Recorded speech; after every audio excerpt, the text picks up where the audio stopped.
All right, sorry folks, our camera died, but we're back and we were discussing being sheltered in a homeschool and private school environment, and now we're going to move on to public school, which is going to be a little bit different. Well, before I go there, I Yeah. mean, like I did have some thoughts on Okay. like the homeschool, because I love hearing your perspective on that, like Okay. as a homeschooler, kind of like how you've experienced it. Yeah. You said there's like a homeschooler and a homeschooler, like big H, little h, and like I'll say that like when I was in school, like when I was in high school, it was even way different back then. Really? Like homeschoolers were seen as total weirdos. Oh, I bet. Yeah. Like there was no such thing as a normal homeschooler. Like you're just kind of weird in every way. When I meet someone from public school, I have to do some real work to get them to think I'm normal. Like, I have to really show up and be on my A game. But I don't even know anymore. Honestly, like I would say probably like a third, maybe even a little more of our youth group is homeschool. There's a bunch, yeah. Yeah, and I don't even know anymore. I don't even presume if you're public school or homeschool. Like Yeah. I have no clue, because it's like the stigma's getting dropped. Like you're a weirdo. Like you're socially inept and you don't know how to talk to people. Like that's just kind of getting dropped, and I'm glad for that, because I think it's an awesome thing that people are getting homeschooled and getting a great education that way, and turning out totally normal on the other end. You know how to talk to people and everything, but yeah, there's similarities to homeschool and private school. I think there's a lot of similarities to what we were just saying, that like private school,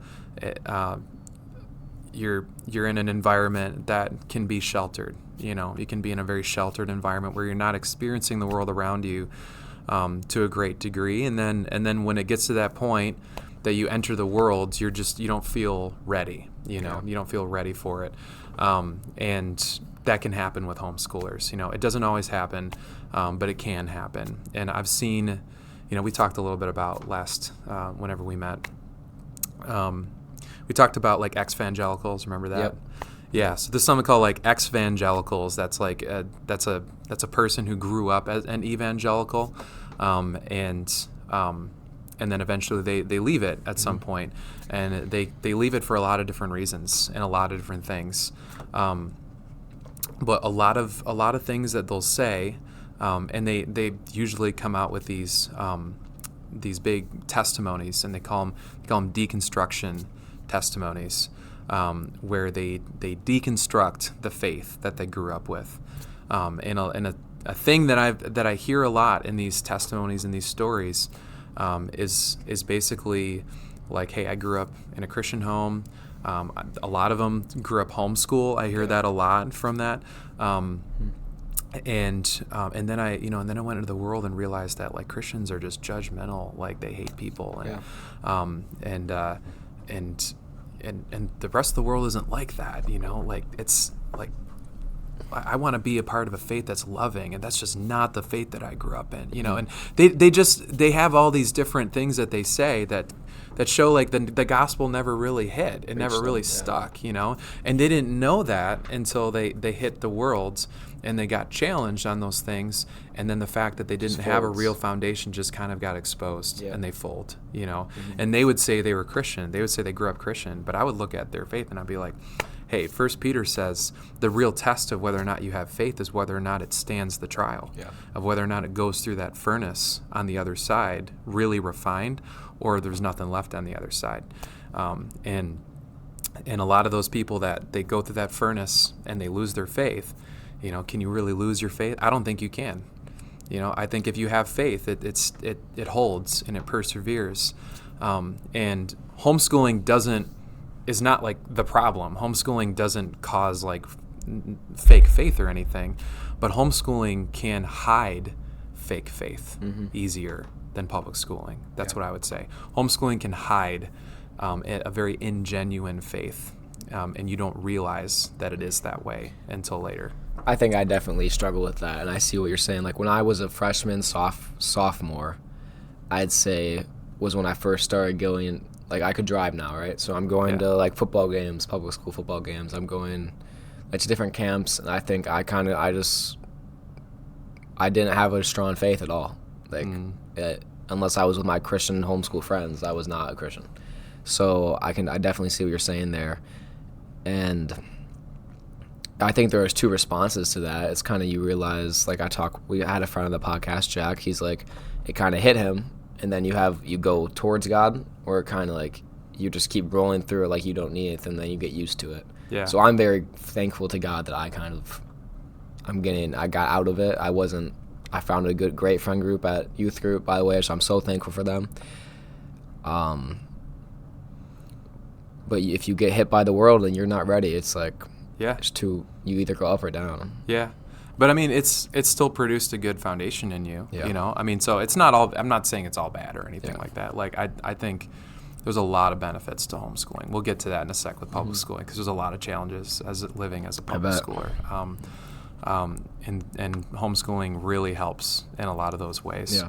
But that's just a challenge, you know? That's just a challenge to be aware of if you're a student who's homeschooled. That's something you're gonna that you need to confront, you know, about your upbringing, your experience, your world around you, is that your environment can hide inauthentic faith very easily. So you got to ask that question, like, is this real? Like, do I really truly believe this? Like, and you can ask the Lord to, like, hey, test my faith. You know, I like think about what David said in the Psalms. Search me and know me, and see if there's any offensive way in me. That's something we should be asking the Lord all the time. You know, search me and know me, test me, and see if there's anything in me that needs to be corrected or changed.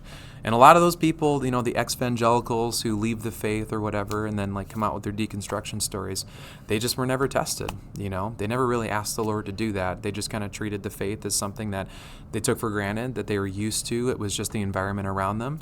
But they were never really there, you know, in the real sense of it. So, yeah. It's interesting. I haven't really thought about that, kind of stepping into the world. But all right, so we talk about private school first and homeschool. They're kind of similar, but there are different pluses and minuses. So then the big one that is different, most people in America attend public school. Yep. So we can kind of let's start with the benefits of it.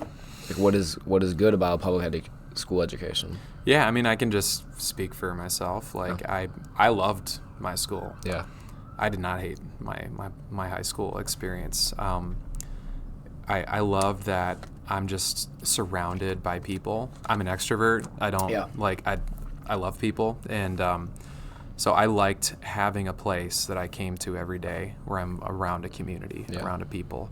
Public school gives you a lot of opportunities in extracurriculars that is more challenging to have as a homeschooler, you know, and that's changing, by the way. There's a lot of like you know, academic and sports opportunities that are happening in the homeschool world. So that's a really good thing.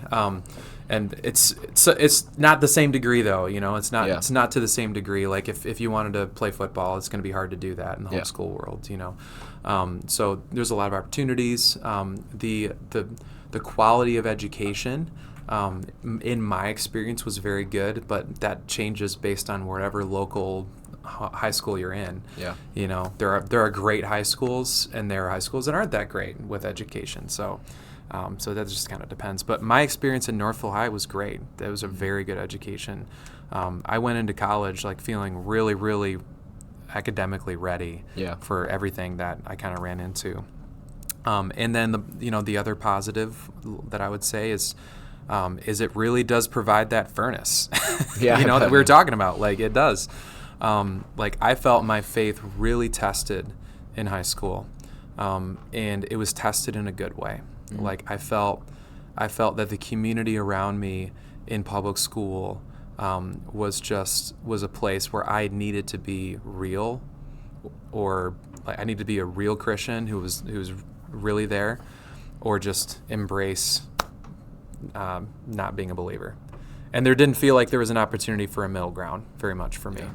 You know, like, it was either you're in or you're out. And that was good for me, like, because it forced me every day to really stand out in my faith.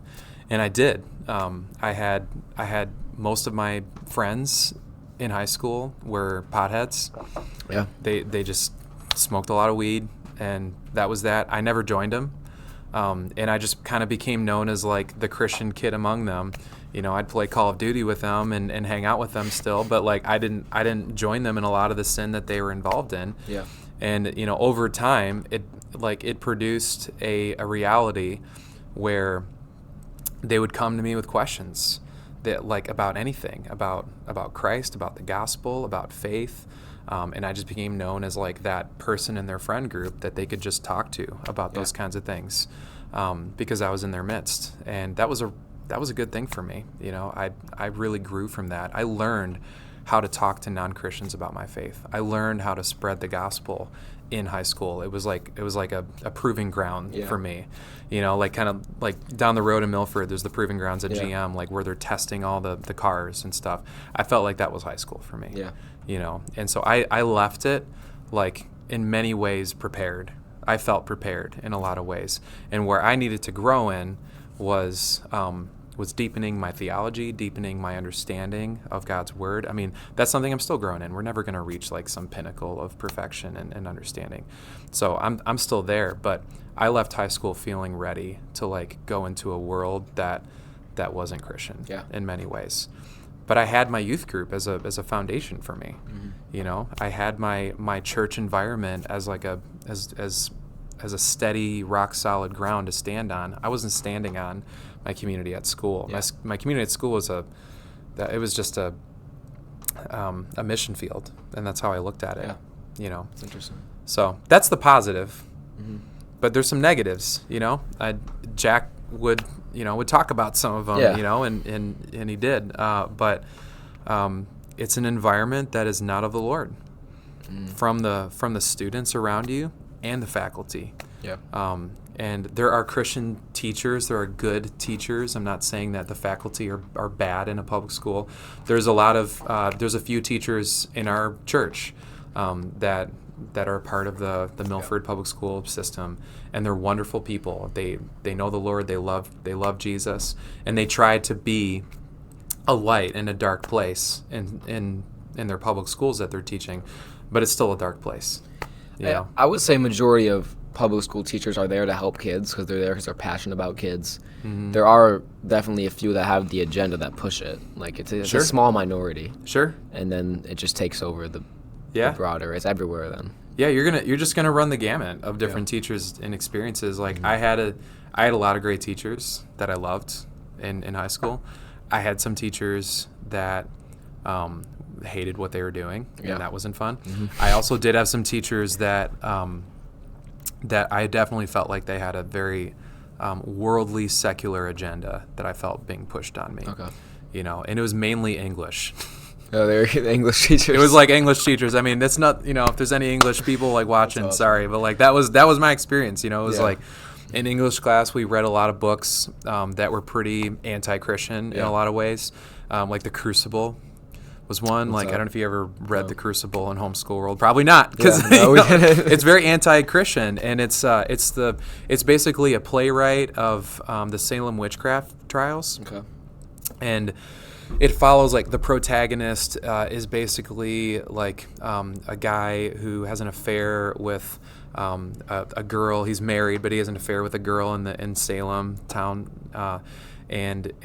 but then he tries to break it off, and the girl basically punishes him or like tries to get back at him by making up that she's being possessed by a witch, and she accuses him of being a witch. And then if you know anything about the Salem witchcraft trials in the 1600s, it was basically there was a lot of hysteria around it, and people got executed for being supposed witches, basically. But it makes up this fictional story about Christians turning on each other, being paranoid, and killing each other, because they're afraid of witches, basically.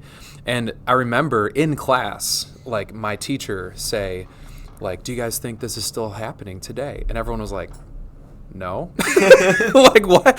Like no, that's not happening. Yeah. But his point was like Christians are kind of still like this, that they're they're just superstitious, and they'll burn you at the stake if they really could, you know, and they don't really know better, you know, than they believe ghouls and goblins and witches, and real enlightenment, you know, would be like to reject all of that and just to know that, you know, there is no God. You know, that was what I remembered in class. I remember him talking like that.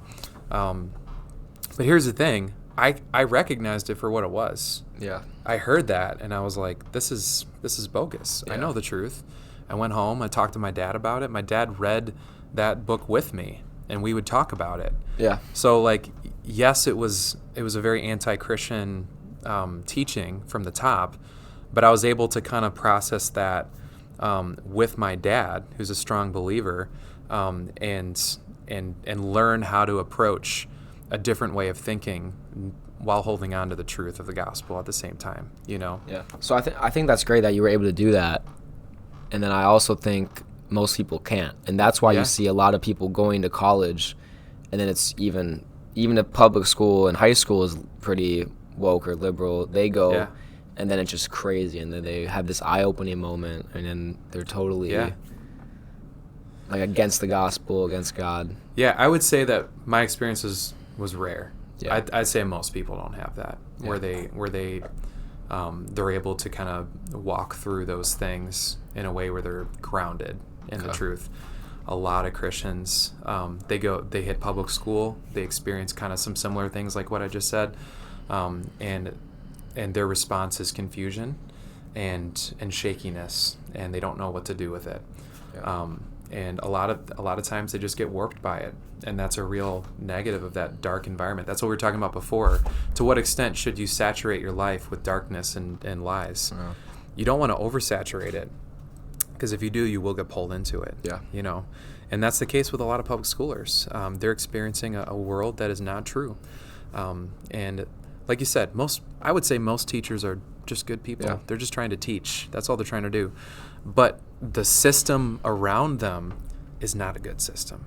Yeah. You know, the system that they have put on by the government is not always good, and it's often spreading lies and spreading untruths that directly conflict with biblical values and with things that you would hear at church. Yeah. And you have to know how to deal with that as a student walking through that. Yeah. It's interesting. It definitely puts that storm through, you know, public school. Yeah, and it's only getting worse, to be honest. I bet, yeah. It's not the same as when I was in high school. It's getting worse. And so maybe this conversation will be different 10 years from now. I don't know. But that's something you have to deal with. Like, if you're in public school, you got to know your surrounding. You're in a context that's not of the Lord. Yeah. You're going to be hearing things from the top that are not of the Lord, that contradict God's word. Yeah. And you got to know how to deal with that. You know, you're going to get a very liberal, left-leaning point of view. Like, it's not happening right now in Huron Valley schools, but my guess is it's going to be. It would be like transgender issues, LGBTQIA plus whatever issues, you know, and like they're going to be having classes about that, and I guarantee the classes are going to be pushing affirmation and pushing tolerance and all those things, and students are just going to be dealing with that in a whole new way pretty soon, you know. I mean, so. it's happening everywhere. I went on a cruise a month ago, and there was like every day at 12 there was an LGBTQ meeting or gathering. I was like, okay. Yeah, my wife did too. Sarah just like went on a cruise. She went on a cruise in February, and she didn't know this, but like there was a giant like LGBTQ convention on the cruise. They called it the Big Gay Cruise. That's what. No. And it's just everywhere. You know, it's all around. So like, but like, so that goes back to what we were saying before, though. So what's better? Experiencing that early, if you have a strong foundation teaching you how to deal with it, or not experiencing it, being cut off from it and sheltered from it, and then kind of getting hit by it all at once and not knowing what to do about it. You know, I don't know if either is better than the other, but they both have their challenges on it. You know, I'd say there's a middle ground. Like, I think not experiencing that when you're like 14 under or 13 under, when you're developing your brain, your thoughts. Sure. Like, if there's teachers in kindergarten right now with like gay flags and like just manipulating the rainbow and just planting little seeds for when you're older to like kind of have a trigger, and then the dominoes start falling, right? Yeah. I mean, there's definitely an age where you can't understand it. And Yeah. it's like And at a certain point, like you listen to what adults tell you when you're a kid. Yeah. Like, you believe it. That's true. when you're a black and white thinker as a kid, Yeah. I think that's too young to be exposed to that kind of stuff. Like Santa's real. Right. Santa's yeah. real. I mean, like, there might be listeners that, Oh. if there's any Santa believers, sorry. Yeah, but- it's okay. Hopefully our audience is about that age. Yeah, but- my kid just we were just in we were on a boat a few weeks ago for Father's Day, whenever that was. We were going like the Kensington like kind of boat tour around okay. Kensington. My in-laws love to do that, so we were on that, and we were doing that, and it was fun. The kids were there and everything, but the narrator, or what are they called? The guide, tour guide, was transgender. Oh. So it was a dude dressed as a woman. It was very clearly a dude, but he had makeup on. He had long nails, like everything, and had a very feminine voice that he was trying to make feminine. And it confused my kids. Yeah. It completely confused them because my oldest is 8 and 7 and 6, and they just were so just absolutely confused. They did not know what was going on, and they just kept looking at him and being like, What? why do you look like that? Yeah. Why are you talking like that? And so afterward we had to talk to them. We have to discuss this is the world around you. So I mean, like, even if you do try to shelter your kids from it, like, that exposure is just gonna come, like, at some point. It's so hard. Like, that was apart from school. That was just on a cruise in Kensington. Yeah. I'm a part of a San Francisco company, and I was at the office like 3 months ago, and I'm 17. I'm like, I know about this stuff, and I get there, and there's a 6'5" male who is a transgender, and it's just like everybody around me is just saying she, and like, okay, I mean, to her face, I think I will respect that. I think he's a very nice guy, or nice person, but I haven't got my thought process down yet. Like, am I gonna lie? Like, I know this isn't true. Mm-hmm. This is a very nice person. I've talked to him. He's awesome as kids. It's like, it's more sad. I feel bad more than anything. Yeah. And I've been trying to, I just show God's love through it. But it just kind of confusing me. Like, everybody around me, you're just adapting to this, so like, it's so normal. Yeah. And that was like a big thing for me, and I still have not thought about it enough, and it's just kind of confusing. I mean, I'm obviously not the age of your kids, but I'm just kind of like, what? Like, well, yeah, what do you do? I mean, that's what every student, like, especially in public school, you're gonna have that. You're gonna have to answer that question. Yeah. What do you do with pronouns? What do you do when there's a kid in your class who says, hey, like, my pronoun is they, them, or it's a dude and they say my pronoun is she, her, or whatever. How do you deal with that?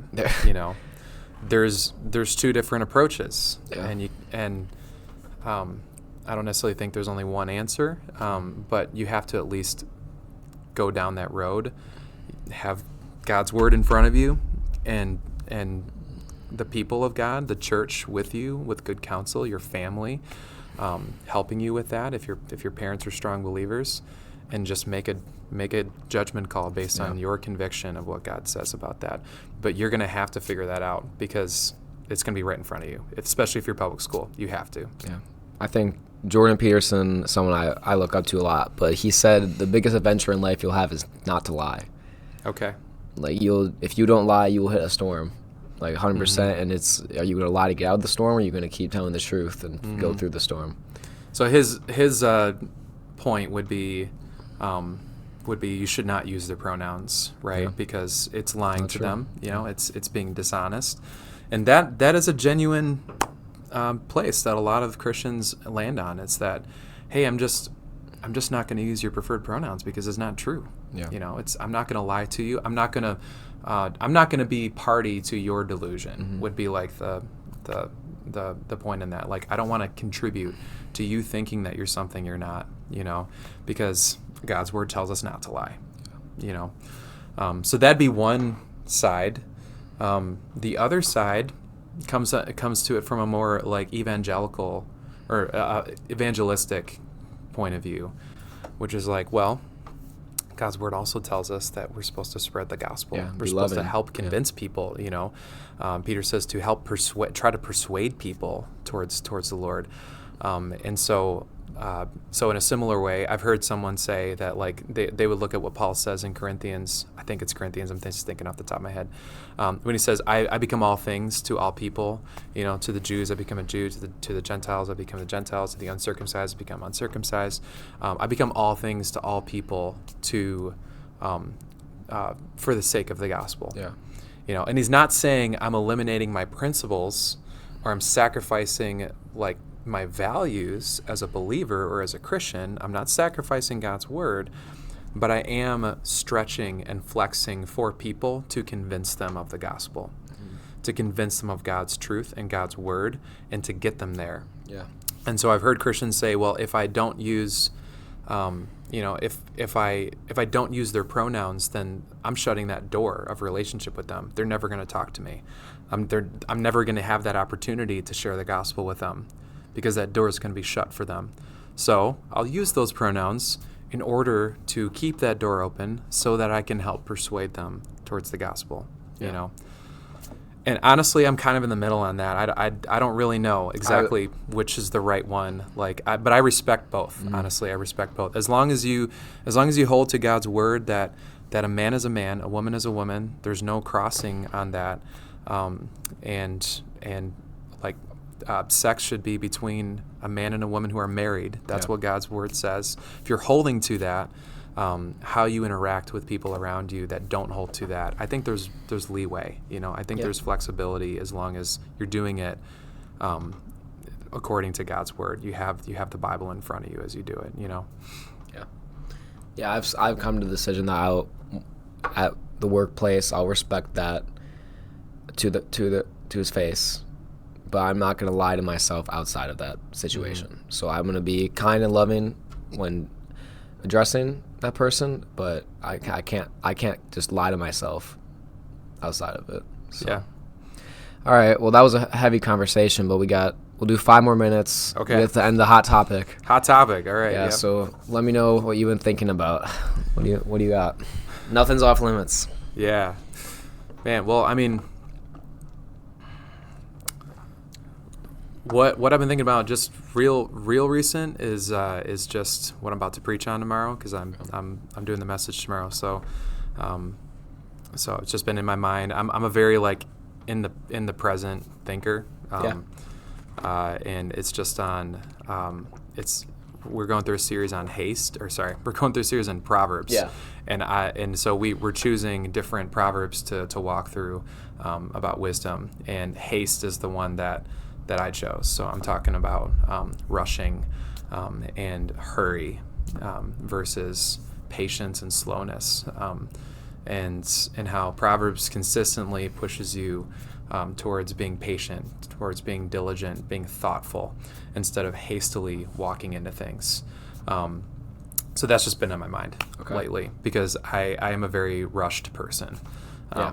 Everything is just kind of always right in front of me, and I have very little time for anything. And so that's a challenge to me. It's kind of like I'm preaching to myself, honestly, in this message. But we just kind of suck at that as a culture. I'm just going to be honest. Mm-hmm. Like we are a very busy, rushed culture that is always moving to the next thing. And don't give God time to transform us, you know? First thing, so for haste, I'd say the first thing that just popped in my mind when you said that is people's attention span nowadays. Yeah. Like, we don't have the time. Like, besides this, I have, like, sitting down people, I've never had an hour-long conversation about something deep besides this podcast, honestly. Yeah. I've had, like, maybe 30 minutes, but we haven't, like, sat and just talked and, like, really dove into what we're talking about. And it doesn't happen anymore. Like, we're scrolling through TikTok and Instagram. Yeah. So, half second, I don't like it. Yeah, like, I do the same thing. I mean, I do like, too. When I watch YouTube's, like, if it's like over 20 minutes, it's like, probably not. Yes. You know, like, it's like we're so used to just like being in the now, and our attention spans are totally, like, I feel like we've been conditioned by the world around us to just want short, quick, sweet, and then just move forward and move on. But yeah, like just taking time with people, with relationships, with each other. It's something we don't do anymore, you know, and we're not good at it, and it's not a good thing. It's very much against what a lot of the Proverbs talk about. When it tells us not to think carefully of your steps so that you don't stumble. Yeah. You know, we're just moving. We're just running. We're not thinking about our steps at all. We're just moving ahead. And we don't give God the ability to transform us when he has no time to do that, because we've spent our time on everything else. Next thing, yeah. You know? So that's been on my mind recently. So I've been praying like, Lord, help me with that. You know, help me just take time in my day with you. Help me take time with people. Like, I don't know if you're this way, but so often when I'm talking to someone, I'm thinking about something I got to do. Yep. In the middle of the conversation. In the middle, you're not listening to their words. Yeah, you're not listening. You're not actually hearing what someone's saying. Honestly, this is like really cool, like that we're just like talking like it's this different, in this setting. Like it doesn't... Yeah, because like you're listening to each other. You're actively listening and responding, and you're not thinking about the next thing, you know, and trying to end the conversation in a way that's not awkward. You know, we got to do that better. I don't do that as well. I'm asking the Lord to help me with that. Yeah, and then something I've been praying about is being fast to listen, slow to speak, and just like, actually hearing. Like, I don't, like, sometimes the first podcast I did with Brett, I don't know if I told him this, but I just zoned out like twice. And, like, I had no idea what he said. He was talking for like 40 seconds. I said, yeah. I just, like, I'm working on listening, like hearing what is someone saying, what do they mean. I think that's so meaningful, especially, you know, Jack, I had him on the podcast. I'm learning he is one of the best listeners I know. Every person he talks to, every person he sees, he's looking at them, he's nodding, he's like, he makes people feel cared about, and he hears them, and then he talks about what they're saying. So that's something I'm really trying to work on, is having that energy to do that all the time, but it's hard. I mean, you got to slow down for it. You have to. You got to slow down for it, and you got to just be present in the situation. And I think phones are a big thing we got to have a control over. Yeah. Because our phones are constantly texting us, they're constantly alerting us and notifying us to random things. It's like you're constantly plugged into like the world out there, and you can't be present with the person in front of you. There's always something to do on your phone. There's always something to do, you know. And Proverbs also talks about taking offense to people, you know, like being quick to anger and being easily offended, like, is a problem. Yeah. That's something that the fools do. And that the wise thing to do is to let things roll off. Yeah. You know, and you need to be a person who's patient with people, you know, allowing for people, and not easily offended on that. And that's good for our relationships too, you know, and that's all kind of in the same vein of patience, you know, the same vein of being long-suffering. And it's something that I'm growing in, you know, it's something that I need to ask the Lord to help me with. And so, yeah, I don't know if you'll hear it, the message or anything like that tomorrow, but that's what we're going to be talking about. Okay. It'll be about slowing down, letting the Lord do his work in us, slowing down with other people so that we can actually spend the time with them that we're called to. Because part of God's transforming us is through other people. So if we're not making time for him, and if we're not making time for other people, then how is he transforming us? Yeah. How are we growing? How are we maturing? Because TikTok's not doing it. No, you know? It's not. Even if you get that motivational video, it's not doing it. No. All right. Thanks for coming on, Perry. Yeah, Great conversation. Thanks for having me. This was awesome. Of course. Thanks to Sam doing the video behind. Awesome. See you later. Awesome. See ya.